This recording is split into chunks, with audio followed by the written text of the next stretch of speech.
Things are about to get spooky. Who is this? Right? I had to find my headphones. I didn't know where they were.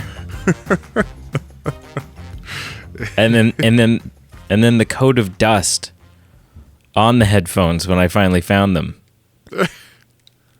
It's been a hot second. Well, I mean, spooky. I mean, I'm going to let you go on your tangent of what's spooky, but I mean, it could also just be referring to just where has everyone gone? It's eerie. It's alone because the Movie Men podcast has been kind of on a hiatus, just generally, both with our normal content, with our movie news content, with our new release content. So you're right. It has been a hot second in like every sense of what we do. Well, it's been August, right? Like people are away. Yeah. People are camping. Yeah. People are, doing the things that one does in August. Is it just that we weren't adults before? Because it's only been in the last few years that I've noticed how busy the summers get. And I'm not sure if just people are generally busier or if it's just, hey, when I was in my 20s, I didn't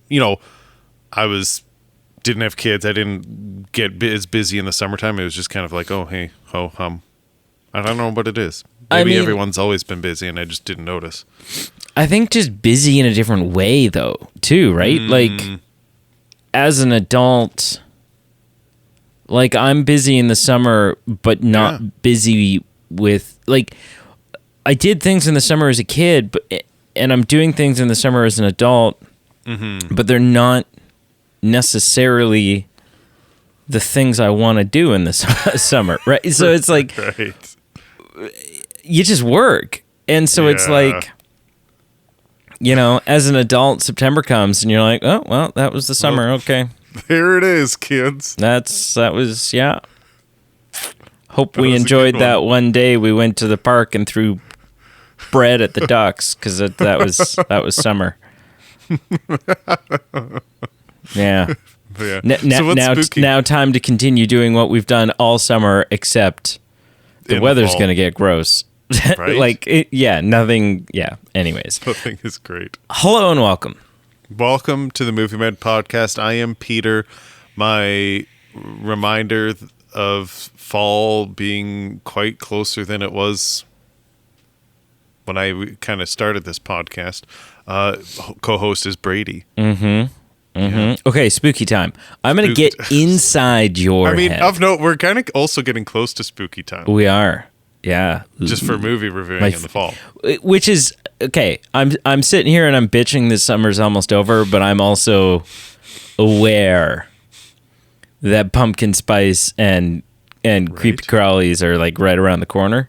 Well, and scary movies, because there's that new Murder on the Orient Express movie, the Haunting in Venice, which I feel like we should just force Carl and the three of us review it. Absolutely. Just make him watch it. Absolutely. Because he will not want to, but we should. I showed him because I love the Conjuring universe. That's my favorite, like maybe my favorite horror franchise. Right. And for the news show, I made him watch the trailer for The Nun. Oh, Lord. Or The Nun 2. Which is the upcoming next installment in the Conjuring universe. And he watched it. He would have watched it probably not full screen on his average laptop. Right. Yeah. In broad daylight. And he was not psyched about having watched it. Like it got to him. So, no, for sure. I'm going to get inside your head. Okay. So right now, you are Marty McFly. It's 1955. You're showing up at my door. I'm Dr. Emmett L. Brown. And I'm wearing this helmet saying, I'm going to read your thoughts. Don't tell me not a word. This is my prediction. And it's not even a prediction. A prediction is something you're like, you know what? I think this is everything in my gut. Everything that makes me the person that I am has brought me to this deduction. You hated this film. You did not enjoy this movie at all. You mean Drop Dead Fred? Drop Dead Fred. Not that. Sorry, I thought you meant like Back to the Future. Oh, no, we wouldn't be talking. No, we wouldn't. That wouldn't even. No. No, you are okay if you never see Drop Dead Fred again, even if the cottage was on fire, and Wait, cottage? Like, I feel like even if they were showing Top Gun 2, if the cottage was on fire, I probably wouldn't watch it. Truly. Well, I mean, Gun okay, Maverick. that probably would. Let's be honest. But. Yeah. You'd just be getting mad that the glow from the flames was like Could you cut it out? causing light pollution on the screen and like blocking out the image. Yeah. No, I don't think you enjoyed Drop Dead Fred at all. And that brings me a little bit of joy. So we watched this movie just because it's kind of like, well, not because I dislike you. Okay. For other reasons. We watched this movie last week, and we paused it to top up our drinks or something. I don't know. We stopped it for some reason, paused it, and Brienne just turned and looked at me, and she was like, "So, Pete's gonna hate this," and I was like, "Oh yeah, yes he is, yeah." Yeah. So here we are. Well, okay, let's take it away. Let's peel it back. Okay, so everything you just said was completely true. But we'll get into that shortly. Let's break it down. I do want to break it down a bit. So in our usual fashion where we have our votes, there were 4 options and we'll go through the options. I want to kind of break it down. So obviously we're here. Drop Dead Fred won quite clearly. It was a pretty well received vote overall, but it was a clear winner, not even close. Drop Dead Fred was for me a little bit of a dark horse. Like I threw it in there with high hopes. Yeah, but I was like, nah. I didn't think it would win. It benefited from the Patreon support. Like a few different Patreon supporters boosted it, and that helped it. But it also was very successful from just the common vote too. Yeah. So there was a lot of people. And my guess going into this was, I bet this is a movie that Brady likes. Just because people were kind of coming out of the woodwork, or people that I associated with you, and they're like, oh yeah, Drop Dead Fred is a classic, this, that. And I'm like, I bet this might be like a heralded classic. But Drop Dead Fred won. It's definitely a cult classic. Like I think when this thing came out, it belly flopped. I don't know why. But yeah, it's picked up some steam since then. Yeah. Because I'm looking. So let's do it. Actually, okay, wait. No. We're going through all the options, but I just want to back up what you're saying, because the tomato meter would back up what you're saying. It has an 11% tomato meter, but a 77% audience score. So clearly, it's had a second wind. But another option was Thelma and Louise, which was also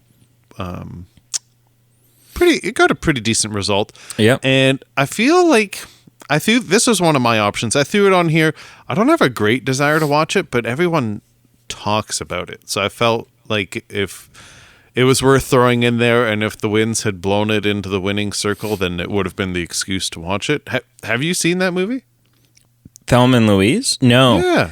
No, and I don't know that I even knew. Like, obviously, I know of Thelma and Louise. Yeah. But I didn't really know much at all specifically about this movie. But then when I saw it in the vote options, I was like, oh yeah, this is a Pete movie. And okay, yeah, sure. But then I started looking at the cast, and I was like, okay, you know what? I'll be okay if this wins. Yeah. I don't. All I know about it is like a couple women do something, and they're on the run, and yeah, you know. Yeah, as sure. you do. Actually, or was this even was it a choice of mine? Because I'm trying to do the math. Okay. It wasn't me. Okay. Point Break was an option. It got the least amount of votes. That was also you. That was also... Were all these mine except for... What about Fred? I don't know. Not important. Anyway. I don't know. Maybe there was some overlap. I forget. It doesn't matter. Point Break. I've just been curious because of the cast. I wanted to see some OG Keanu Reeves, some OG Patrick Swayze, and I don't even know what it's about. I think they work in the Coast Guard or they do something. But I've heard about this film and I've been intrigued. Didn't fare well. You know what? For the very first time, 3 of the vote options were yours. Yeah, I think... And that's weird because we've never done that, and I didn't do it consciously. I simply just looked at like, okay, of the 8 films we have here for the 2 different votes we're doing, what goes well? 4 seem to go together. Yeah. And then the final option was in third place. What About Bob? Have you seen What About Bob? Well, of course. Okay, good. I'm just going to give my 2 cents. This was what I wanted to win, or at least this was my favorite of the 4. I love this film so much. This is a bold statement, and I'm just going to say it as a hot take, and maybe with a bit of rationalization, I'll take it back, but it might be my favorite Bill Murray film. It is. Yeah. It is just so lighthearted. It's one of those films that I kind of grew up with, but I also have just grown to appreciate more as an adult. And it's funny, but it has some heartwarmingness to it, and just some kind of, you just love Bill Murray in it. And I watch it maybe every year, maybe every 2 years. It's one of those kind of golden films. And it's one of those films that you watch set in the 80s or 90s, where I get that the dad in this film is a very educated and well-to-do man. But in typical 80s, 90s film, TV dad fashion, their cottage is insane. I always looked at that as a kid. I'm like, holy crap, this guy's doing pretty well if their cottage that is that nice. And oh, for sure. Yeah. It's kind of like the same thing as Home Alone, where you look at the dad and he's like, okay, what do you do? Yeah, what do you do? Are you and typically in 80s fashions, it's oh yeah, dad's a shoe sales or a shoe repairman or something, and he's taking his 7 kids to France for Christmas and has a really nice house in Chicago. And you just go, what? How? I want to do a different whatever time. You do. Yeah, different time. Anyway, What About Bob? I cherished movie of mine. Always was a bit jealous of the father in that film with the cottage that they had, but I loved it. It's a summary movie for me. Didn't win. Was a little disappointed, but we are here to talk Drop Dead Fred. Mm-hmm. So, initial impressions. This is maybe only my 4th time seeing this film in my life. Okay. That's still not nothing, but that's not as many as I'd expect. Strangely, this is my first time probably seeing it as an adult. And this is a movie that this is a movie that really just goes to show what you can get away with a PG-13.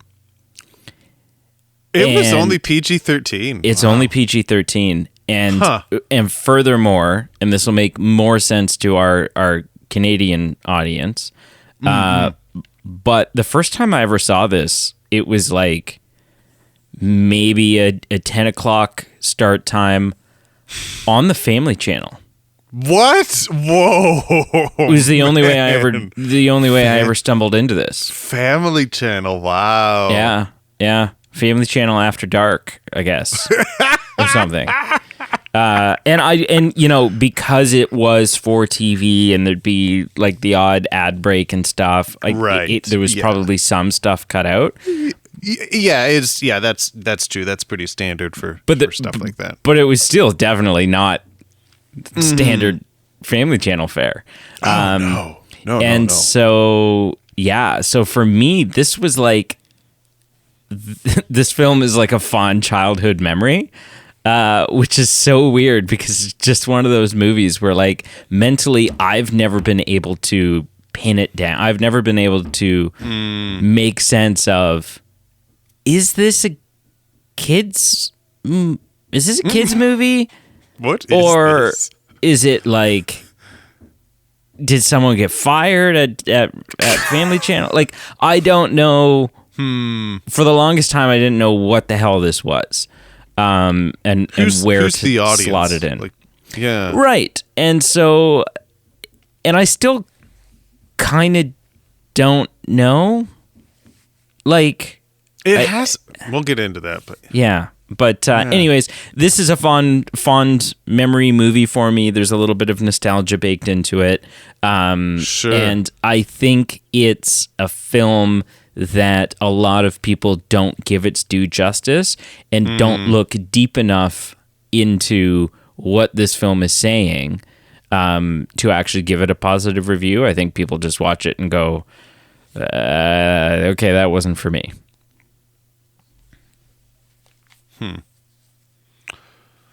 What'd you think?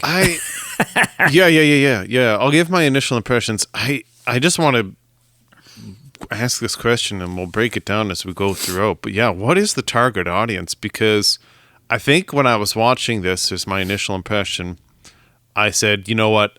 I missed this. I was too old to watch it. I should have, if I had watched it younger, then I think I maybe would have liked it more. But as I'm saying that out loud, it really doesn't seem like its target audience should be for children. Dude, had you been watching this as a kid and your mom walked into the room? Well, even when Carrie Fisher is at her home boat, whatever you'd call it. Yeah. And her friend says, or I forget who says what, but essentially like, oh, this guy is an animal. And the friend said, oh, like, do you mean like, adult relations wise? And Carrie Fisher goes like, no, he sits in the corner and he defecates and blah, blah, blah. Like, just like things that they're all referring to. I'm like, okay, this is definitely adult humor here. Yeah. Well, I mean, Carrie Fisher's whole storyline is essentially that she's shacking up with a married guy. Yeah. But then on the other hand, a lot of the comedy is very slapstick when Carrie Fisher wheels the chair out and thinks she has Fred cornered and slapping him on the ground and spills the beans of what she's doing. Like, that almost seems very slapstick and childish. So I guess I can't put a finger on the pulse of what the target audience is. It just seems like it's more for adults. And as an adult, I didn't really enjoy it. But it's obviously beloved because, like I said, the tomato meter for the audience is skyrockets above the actual tomato meter. And I had no idea what I was getting into. When I saw the first scene, I thought it was like Princess Bride-esque. Right, okay. They're telling the story, and then the little girl asks a clarification question, and the mom gives it, and the daughter goes, "That's bullshit." Yeah. Just laugh. And then there was also times where I almost was terrified where there was this Jack in the Box and an arm reaching up from the pillow. And I thought, is this a bit of the Conjuring going on where it's an imaginary friend, but it's not like a friendly one? And then that clearly isn't the case. But, yeah, I didn't enjoy this film. I watched it and I went, okay, that was that. I don't need to watch it again. Definitely, I was not the target audience. I don't know if I was the wrong age or just the wrong type of person to enjoy it, but it was not for me. I do want to piggyback on your point, though. For me, it was Temple of Doom, Indiana Jones Temple of Doom. That was the movie when I watched as a kid, where I was kind of had the curtain peeled back on what PG-13 could happen. Yeah. And and for me, when I watched Temple of Doom, and same with this for you, when I watched Temple of Doom as a kid, I'm like, oh my gosh, this must be rated R, this must be adults only. And then when you grow up and realize, no, it's just PG-13. There's still R far above beyond that. So same with this. Oh yeah, it gets much worse. It gets much worse. So yeah, same with this. There's a lot of language and a lot of content that I'm actually shocked it's only PG-13. So that's interesting. But anyway, my initial impressions, thumbs down for sure. So tell me why that is. Yeah, I did not like Fred. Fred to me was annoying. Fred to me was a very slapstick humor that I just didn't get behind.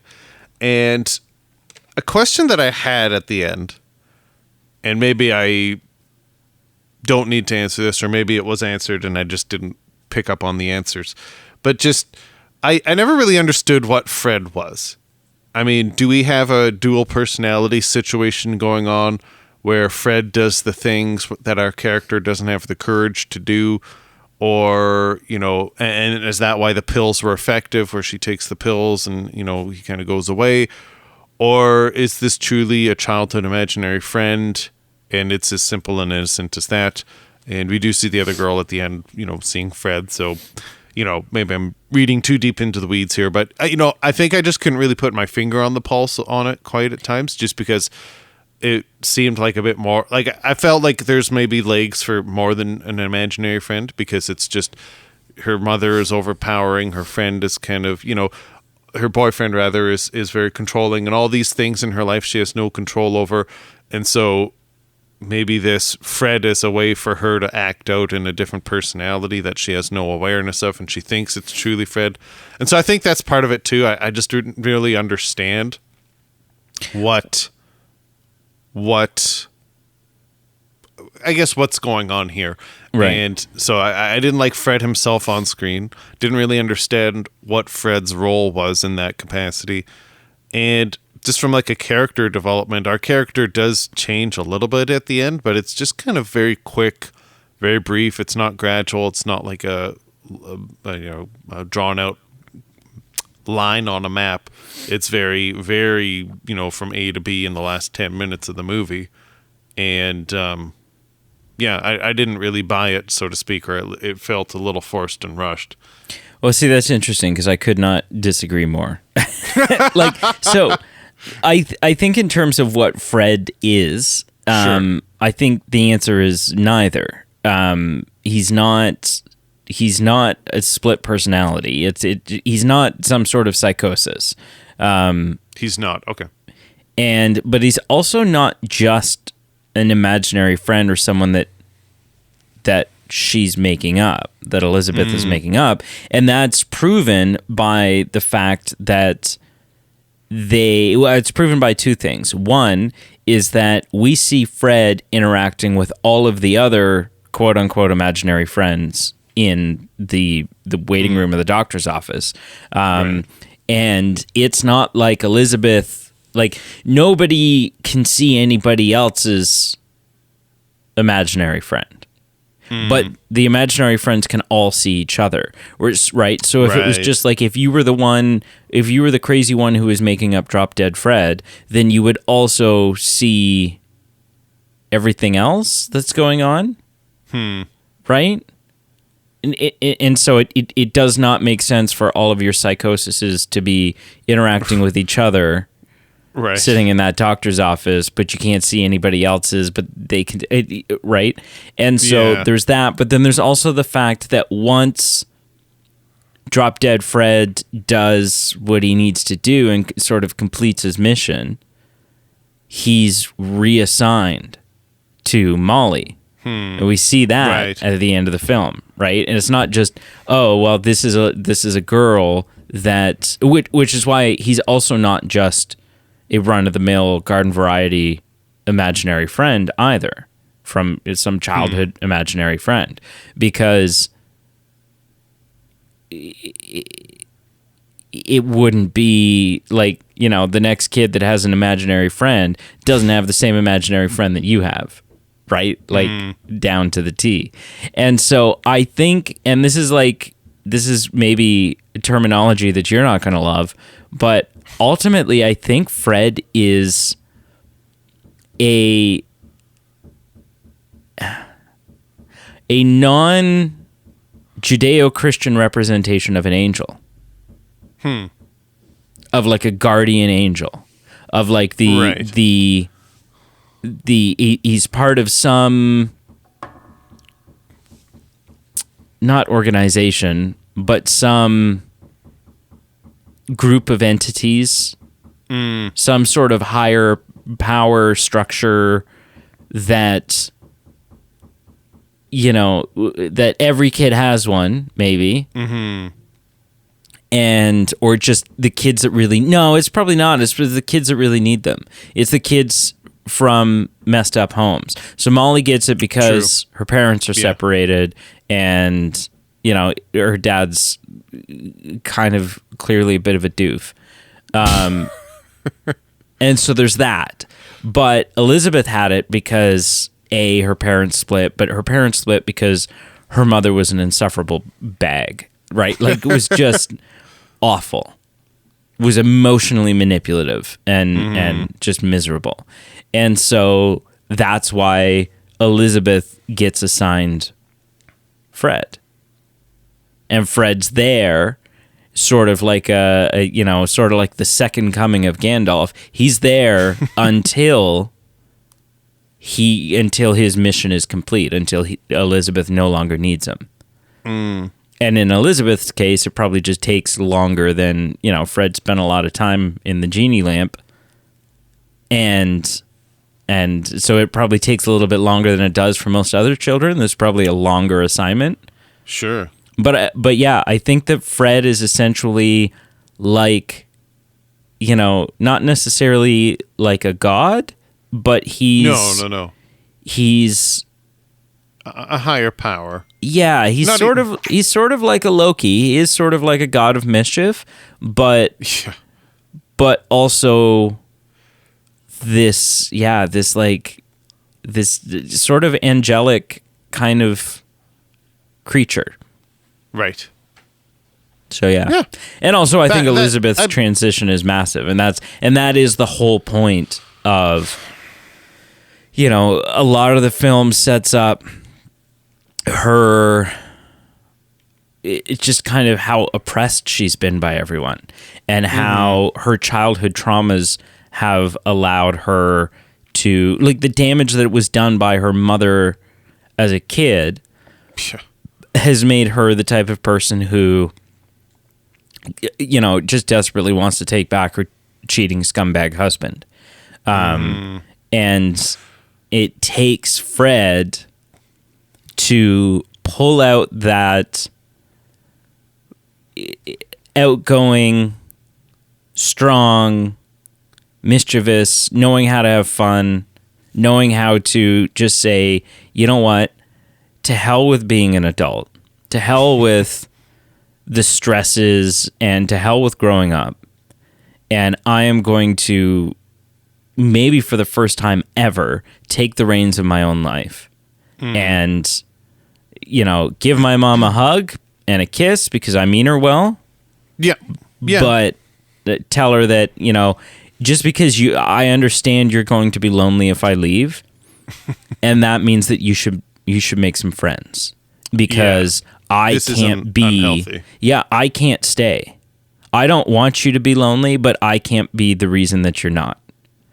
And it's so good. It's so good. I think I can... Okay, so just to peel back what you're saying, I can buy what you're saying. Yep. That seems like a better explanation. I think there's an alternative universe where this film is, a split personality situation. There's an alternative universe where it's just an imaginary friend. But I think your answer does make the most sense. He's not a guardian angel, but it's something like that. And I think, I get what you're saying. There is a transformation at the end, and you're buying it, and I get it. I think just for me, how long it took there was a problem for me, and even the fashion that we got there. So I'm thinking we have this emotional moment where she's breaking down that she just still loves this partner of hers, even though he's a scumbag, and, just cares about him, and et cetera, et cetera. And instead of having this kind of, let's meet you where you are and address these issues, Fred is instead like, oh, yuck, blah, blah, blah, blah, and does a backflip, and, doesn't even really acknowledge her directly, or at least immediately. And so I feel like there was just some aspects of that where I felt like the film was kind of spinning its tires a bit, where we maybe could have kind of moved forward a little bit or done some different things, and maybe Fred could have had a bit more depth and pulling out some depth from our main character a little bit. I think that's where I felt like maybe the movie was spinning its tires, and then in the last section of the movie finally moved forward. But I get what you're saying. Just for me, I didn't really like how we got there. You know, as a kid, how you play make believe, like you and siblings or friends or whatever, you'll be like, you'll be out in a field or whatever, and you're like, well, I'm Legolas and I'm, whatever. And then you just like role play and act out. Tell me about it. As a kid, my sister and I would do a similar thing, and I was more often than not, I was Drop Dead Fred. Like what? I I idolized this character. Right. And I probably, in my interpretation as a child, I probably left out some of the more vulgar aspects of his character. Sure. But it was just like his power set, his way of dress, the fun little, like the fact that he rarely calls her Lizzie or Elizabeth, right? It's Snotface. Right? And just that like crazy, again, sort of like Loki-esque madness that Drop Dead Fred brought. I wanted to be him, man. I was like, yeah, no, to me, he was the coolest thing. I can get that in that you can appreciate that character. Like it's a very energetic, a very high energy, a very entertaining, all that you're saying makes sense to me and how I envision you as a kid. So that makes sense. What are your thoughts on Carrie Fisher in this film? For me, I thought it was just super random because she's the only face that I recognized. I mean, it's fun anytime that Carrie Fisher pops up in something that's not Star Wars. Scream, was it Scream 3 or Scream 2? She's whatever the one that are on Hollywood set she plays. Yeah, I think that's 3. Yeah. Yeah, I mean, she also shows up in The Blues Brothers. I don't know if you've ever seen Blues Brothers. I still need to see that. Yeah, she's in that as sort of like an antagonist, so that's kind of fun. Oh, interesting. I think it was just kind of like, this is the thing. Carrie Fisher, and I mean, in a lot of ways, like Mark Hamill, you got to remember, of the original Star Wars movies, the only one that went on to have a massive career was Harrison Ford. Two things. One, you're correct. Two, I feel like we overlooked him when we had our movie stars conversation. Because no, I said Harrison Ford. Did you say Harrison Ford? Sorry, absolutely, I did. I definitely did not. And so then I will say I overlooked him. And I forget, I don't even remember if I acknowledged and said, yeah, fair, or if I said, I'm not sure if I buy it. But regardless, you're right. Like, of the three, not only did he go on to have a career, but like, there was a period of time everything he touched was just insane. Like Indiana Jones, The Fugitive. Oh, yeah. There's Air Force One, Blade Runner. Like, there's a ton of stuff, a ton of content. So he even played Jack Ryan at one point. I think he was oh, really? In one of the Tom Clancy films. Yeah. I think he was Jack Ryan. But yeah, and so I think the thing is, like, we see Carrie Fisher popping up and we go, oh, that's a big name for a film like this. But I really don't think it is in terms of like the era that this film came out. Right. Like, I don't know if having she just didn't explode, right? Right. Yep. The biggest thing she ever did was Princess Leia. Yeah. Yeah. And it's weird. It's certainly among the top things he's ever done, but you'd have a solid argument if you were like, well, the Star Wars franchise is not the biggest thing Harrison Ford's ever done. Oh, clearly, yeah. You could argue that it is, but you could also argue that it's not, right? Some people would say Indiana Jones. Some people would say other things. And so I think it feels really random to just have this big A-list star in this Drop Dead Fred film. Right. But I really don't think that come 1991, right? Like 6 years after Empire Strikes Back, or 6 years after Return of the Jedi, I don't know that she's really an A-list star. She's just another actor out there that's looking for work. And so for me, it's fun to see her pop up, but it doesn't strike me as super odd, except for the fact that because you see her so rarely, it's odd to see her not as Princess Leia. I think I'm intrigued now because, this was kind of a smaller role as far as, the film is concerned. And same with the slasher movie, the Scream movie. So I'm curious to watch her in Blues Brothers just because it sounds like maybe she's got a bit more of a role, even if, if it's an antagonist role. I could be wrong. I don't know.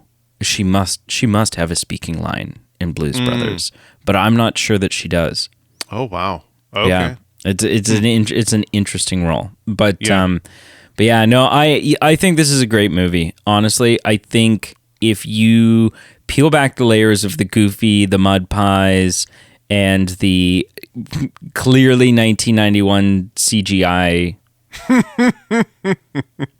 right? But it isn't a super focal point. Like when it happens, it's very small points. That's not what. I didn't find that too bothersome. No. Do you think? And I love the '90s. I get some huge nostalgia from some films, and so clearly this was something for you. The nostalgia aspect played into why you originally saw it and why you liked it. Yeah. Do you think this movie was made in 2018 and you saw it for us to review today? Do you think it would be better in that it's with a modern day lens and maybe a bit more, witty or, having a better idea of what the target audience was? Do you think it would be better, or do you think it benefits from when it was made and then having the nostalgic aspect for you? Well, I was going to say I don't think it would make a difference because what makes this film great isn't Fred's antics, but what makes the film great is if you peel back all of these goofy layers and allow yourself to focus on and really, get immersed in the empowerment story, right? And the unfortunately, for a lot of people, relatable position that Elizabeth is in, right? Yeah. I know people, I've known parents just like Elizabeth's mom. I still know people who are parents who are just like Elizabeth's mom. Right. And that's... So it's a very relatable thing. So initially I was going to say I don't think it would make a difference because if you did it in modern day, sure, some of the themes and whatever would be different because times have changed and so on and so forth. But ultimately, I don't think it would benefit at all from being modernized, and I think it may actually hurt it only because nowadays with effect, they knew the visual effects that they were doing with her sneezing and him getting bounced around the room. They knew they didn't look great, and so as a result, they used them so sparingly, right? Sparingly, yeah. And so, true. But nowadays, because everything looks so much better, I think too much of an emphasis would be put on, well, look what we can make Fred do. Look what Fred does. Right? Because we can make him do all these, we can make him do more things, and it would be, and it's going to look believable, and it's going to look, whatever. Whereas in the 90s, the emphasis, they had to keep it on the dialogue. They had to keep it on what is Elizabeth going through and what role does Fred play in that? Right? Whereas now it would just be more like, it'd be a CGI fest. Yeah. Right? Yeah. And you would lose what I think was a stroke of genius and just such a sign of the times, which is this big rubbery mask prosthetic that he wears after getting his face stuck in the fridge. Right. And I just love that because it's got this It's just an aesthetic that I really, really, really like, because I'm like, man, they don't do that anymore. Right. You don't get that big, like, rubbery, funny, it would just, like, he'd be, that whole thing would have been completely CGI'd. Mm-hmm. And just not look tangible. It would look okay. It would look, maybe some people would say it would look better, but I think it would look worse, because it would come out and you'd be like, well, but I can tell that that's not, I can tell that this is CGI, whereas nothing in that scene is CGI. They've got like a big long prosthetic neck that he's holding above his head with his head tucked down into his chest while he's like yanking and trying to get his head out of the fridge. And then for the next minute and a half, he's got this like squashed out, widened face that, even if it doesn't look super realistic, you can tell it's there. It's got a tangibility to it. The way the light's hitting it, the way, he's touching it and interacting with it, you can tell it's there. And so, I think it would be hurt.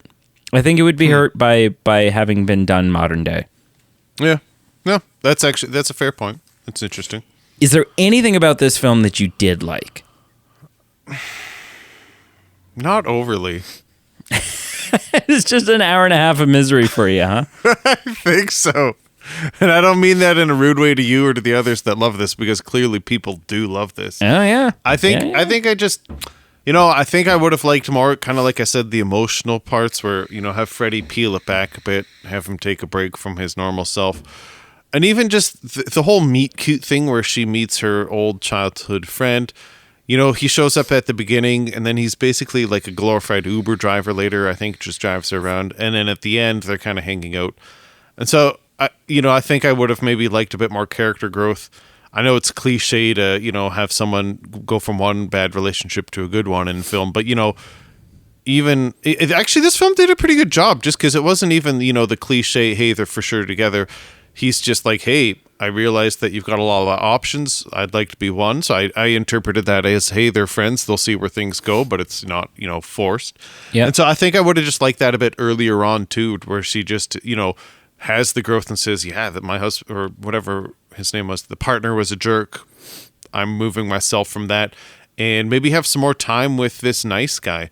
Doesn't have to be romantic, but just as a platonic friendship, as a spending time with someone who's not a dink, someone who's not Carrie Fisher, who's cheating on, with someone, I think I would have just enjoyed that a bit more. So, I liked that, I guess you could say I liked that, but I didn't like the volume. I would have liked it more. Yeah, the only problem, I think the reason why they didn't do that is because as soon as Elizabeth starts to get better, then you lose your need for Fred. Clearly, that's true. Right, and that's the whole point. The one, the friend, whatever his name is, I will say he's my one complaint of this film. He's the one thing that just, like, sometimes he works for me, but sometimes on screen I'm just like, I don't know. He's just like, he's a little weird. Right? Like, I think the film kind of loses itself for a little bit during the restaurant scene where he starts to go crazy and is like throwing food around and stuff. Oh. And I'm like, well, yeah. That was a weird choice for his character, for him to do that. And then, and then he's like climbing up the tree and then who has the door shut in their face on someone's property and then sits down on their porch swing? It's called the Trespass Act, man. Like, get the hell out of here at that point. Like, I don't know what. Yeah. So his character, I don't know. I did love seeing him interact with his daughter, right? Where she comes out and she's got chocolate all over her fingers and like, do you want some? And he's like, no, I don't want any. What happened? And like, he seems like a great dad. But just maybe not a functioning member of society otherwise. I don't know. He was rocking the 90s earrings. Yeah. Okay, are you ready to wrap this up? You ready to score this? Okay, so, sir, on a scale of 0 to 0.5, I guess. I don't know. I don't want to... I don't want to give you a massive range and then have you disappoint everyone. What would you rank this film? I gave it a 2 out of 10. That's all I need to say. It was 2 out of 10. Just wasn't for me. There were some things I would have liked more. Maybe just this film wasn't for me to begin with. And it's not that there's anything wrong. It's just not what I was into. And if I was at the cottage and there was no Wi-Fi and it was raining, I'd probably just leave the VHS of Drop Dead Fred right where it is, and I'd go have a nap or something. Which, of note, 2 out of 10 is higher than what the critics gave it. So, wow. Right? Yeah. I don't know. I've had very few films that I give a 1 out of 10 to. Right. Yeah. Like, I think 1 out of 10, I'd have to be like really offended by something that was on there. Like, yeah, that's human centipede territory. That's, yeah, exactly. Yeah. Which what did you give it? Spooky season is coming. I'm just saying. We're not watching that. I give it a 7.5. Okay. So it's not like an 8. It's not a 9. I'm not going to sit here and say, this is like one of the greatest films, blah, blah, blah. But I think it's really solid. I have a lot of fun with it. And I think it's a film that, from a reception standpoint, suffers from people not really taking the time to unpack the deeper story and what it's saying about human relations and mental health, and the importance of getting a grasp on your own autonomy and your mental health. I also think Drop Dead Fred's I also don't think enough people appreciate his performance in this. Do we ever see him anywhere ever again? As an actor? Yeah. Lots. Okay, that's maybe something I wasn't aware of. I'm not too familiar with this guy. And I mean, maybe you haven't. Right? But yeah, Rick Mayall he was a well-known... Okay. Well, he's passed away. Oh, shoot. But he's a well-known... He was a well-known actor for years. I mean, he passed away in 2014, and his first acting credit is 1980. Oh, wow. Yeah, and he acted right up until, like, there was a film that came out post-mortem for him. So, yeah. No, he's well respected among people who know him and enjoy his stuff. And yeah, I think his performance was just, like, there were subtleties in it. Right? There was subtleties in moments where, when he's interacting with her and she's a little girl and she has heartbreak and she feels like she does nothing wrong and she's just a waste and whatever, and you can see his heart start to break for her and go like, no, like, why are you saying that? Right? And like, and just, there are moments where he peels back some of the goofy, especially right at the end when he has to say goodbye to her. Also, right. I don't know why they kissed on the lips. And it wasn't just like a peck. It wasn't like, I don't know why that was the goodbye. It was like they weren't making out, but it was like lip locking. And I was like, what is happening? First of all, what is happening? And second of all, assuming that most of these imaginary friends say goodbye to their client. Right. Right. During adolescence. Is this always the ritual? Because something's... That was just another one of those, like, well, why was that the choice you made for this character? But anyways. Maybe it was for him because it's the first time it's been an adult, so it's like, hey, yeah, I need a date. Anyways, we're gonna hold off on when we finally do what did you watch this week. We're gonna have such a list, but we're gonna hold off on that just in the essence of time and space and space time and. Something to do with a continuum. If you want to do a couple, we could do a couple quick ones. It's up to you, man. You're the one with the schedule. You got places to be, stuff to do. Let's pick it. Let's drop it with two. Let's do two each, and then at least we'll get rid of some of the backlog. What are two of the things you watched this week or weeks? I think you'll be proud of me. I think you've watched one of these at least. I went on a bit of an M. Night Shyamalan binge, and I watched Old and I watched Knock at the Cabin. Knock at the Cabin. I haven't seen Old. Yeah. That's the one with the beach? Yes. Yeah. I'm curious about it. I just haven't seen it yet. Yeah, I gave Old a 5 out of 10. It's got the typical Shyamalan. You've got a lot of, well-known acting faces. I thought some of the acting was bad. I thought some of the acting was good. Some of the acting, or some of the filming to make characters look different ages at different points of the film, with the flashbacks or whatnot. There were some interesting filming techniques that were good. I felt like the premise of the film, which is pretty well known from trailers, makes for a better short film. And I think that's what hurt it for me. It felt a little long, felt a little overdone. And so it wasn't my favorite Shyamalan film. So I gave it a 5 out of 10. It wasn't bad, but it definitely wasn't great. And, again, I think if it was a short film, it would be a lot better. But just a lot of the times the characters are playing catch up to stuff I've known from the trailer. So you just kind of get bored, and some of their dialogue, even of how they figure things out, you go, I know this from watching the trailer, but like as a rational human being, there's no way you could jump to this conclusion and that everyone would agree to it kind of stuff. Right. So seemed a bit forced. So I gave it a 5 out of 10. Interesting, but not great. Knock at the Cabin, I gave the same score. I gave it a 5 out of 10, but for different reasons. I thought it was, listen, I'm actually really into Dave Bautista. He's a good actor. He's great. He's really great.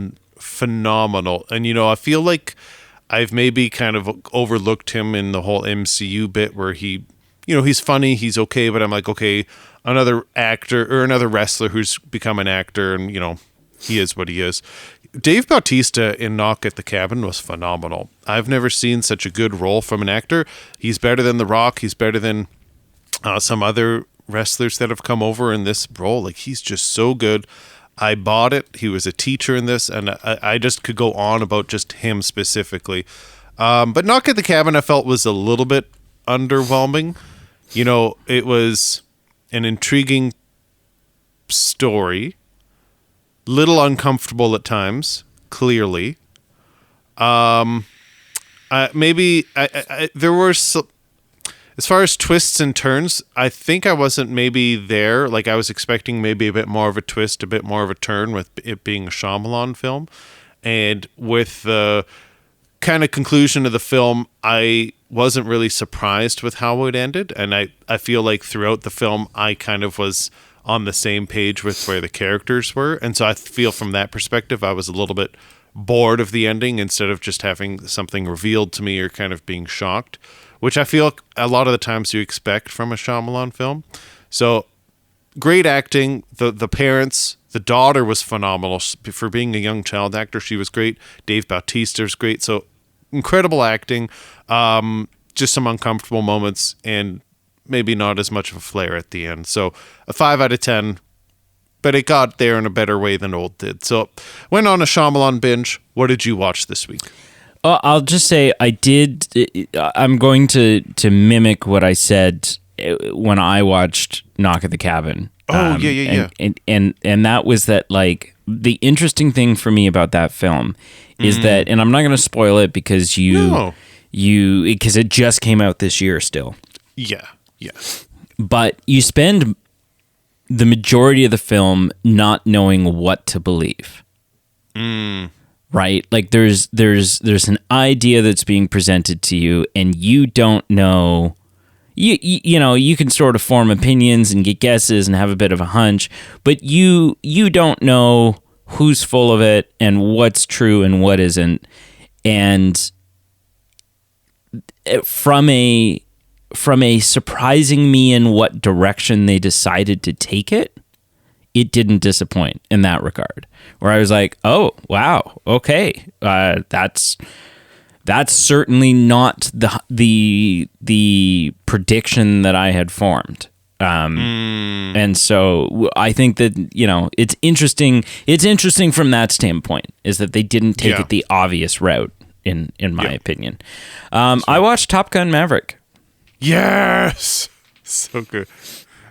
On a big inflatable screen in a room with a loud blower. Like, it was not ideal conditions. Sure. And I was still fighting back tears. It's so good. I think it's my first rewatch since we reviewed it. Oh. And it truly is. I think I remember singing the praises of it. I think I gave it a really high score. Yep.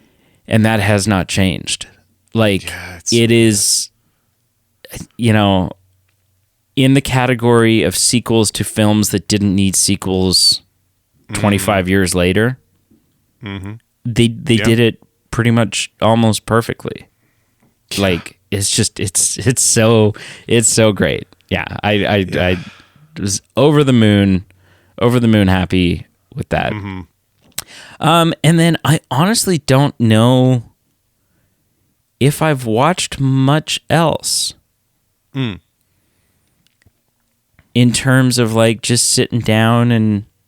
Oh, no, I watched No Hard Feelings. It was the new Jennifer Lawrence comedy. Yeah. Yeah. How was it? It's funny. It is. It's actually really funny. And there's some crass humor in it that I don't think is for everyone, and even at times was not super for me. But it was still... But Jennifer Lawrence does a great job in it. And it's been making... I don't know. I guess I didn't watch a lot of the press or see a lot of, the promotion for this film. But a lot of it, people were asking Jennifer Lawrence, like, oh, you did a nude scene. Like, talk to us about this nude scene. Mm-hmm. And I was like, well, but she was in Sparrow or Red Sparrow or whatever it is. And like, she's been topless in films. Like, I was like, why is this... she's not like an actor that's had a 40-year career and then all of a sudden decides, hey, I'm going to do, it's not like Maggie Smith. It's like, I'm doing a nude scene, right? And then everyone would be like, geez, Maggie, like, go get it. But why now? Why now? I don't know. Maybe I don't know. Maybe back in the day, Maggie Smith did all kinds of nude scenes. I don't know. But no, it's like in the middle of the film. It's like a 2-minute sequence where she's like, she's not in like, it's full frontal. It's everything. She's not only entirely naked, but she's like naked and fighting people, like having a fist fight, a physical altercation with people who aren't. Geez. And it's funny, like the way they do it is funny as hell. But it's it is not your garden variety nude scene. It's so then all of a sudden it made sense to me why people were talking about this, because it was just kind of like, we're just gonna shoot this scene. We're not gonna try to hide anything. We're not going to shoot it creatively from specific angles or use shadows or whatever. This is what it is, and we're doing it. And so, that was sort of the one and I didn't know it was in there. Right. Again, it was like, there's a nude scene. And I was like, well, okay, from the trailers, the premise is this girl's been hired to try to have sex with his kid because his parents think he's a loser, and they want to, broaden his horizons or something. So I was like, okay, so there'll be some, like, I don't know, he'll be sitting in the bed and she'll come out from the bathroom in just a robe or whatever. She'll take the robe off. We'll see her butt. Like, I don't know. That was kind of what I expected would be the extent of it. But no, when that scene happened, I was like, oh my goodness. Jeez. Like, I can't believe this is like, but good for her that was something she felt comfortable doing. And it's a really funny scene. So I think the film benefits from it. But those are the two that I've watched. Nice. You're going to be very excited. I will just mention something that is on the watching horizon. Okay. Certainly by the next time we talk. Is the 1985 Megan Follows Anne of Green Gables. What? Yeah. Why, I mean, what? Why am I excited about that? Well, not specifically because it's Anne of Green Gables, but just because it's like this older, iconic kind of cultural. It's like a 4-hour film, you know, and it's like okay, yeah. So yeah, that's and, cool. and we also have both sequels to it. Oh, cool. Which are each like another 3.5 hours. So very popular Anne of Green Gables. Like it's a very. I think it's the one that people consider because Anne of Green Gables is one of those things that's got like several iterations. Like multiple people have done it. But I think it's still the one that's considered the Anne of Green Gables. Sure. So yeah. All right, wrap it up, sir. Cool. Well, thank you so much, everyone, for listening. Please let us know why you like Drop Dead Fred. Maybe you're in Brady's camp. Maybe you're in my camp. We love hearing what people think. Always appreciate the feedback. We appreciate you spending your time listening to us. We appreciate every like, follow, and subscribe. Check out our links below. Check out our Patreon page, our merchandise page, ways for you to help support the show, keep us going, pay our bills. And until next time, we look forward to you joining us again. Because you didn't say let us know if you like Anne of Green Gables. You didn't say let us know if you like Drop Dead Fred. You said let us know why you like Drop Dead Fred. And so then when you went to start laying out options, I thought they were just going to be like negative ones. I thought you were going to be like, let us know why you like Drop Dead Fred. Maybe there's something wrong with you. Maybe you're blind and deaf. I don't know. But let us know. Let us know why you enjoy Drop Dead Fred. Please give us an itemized list.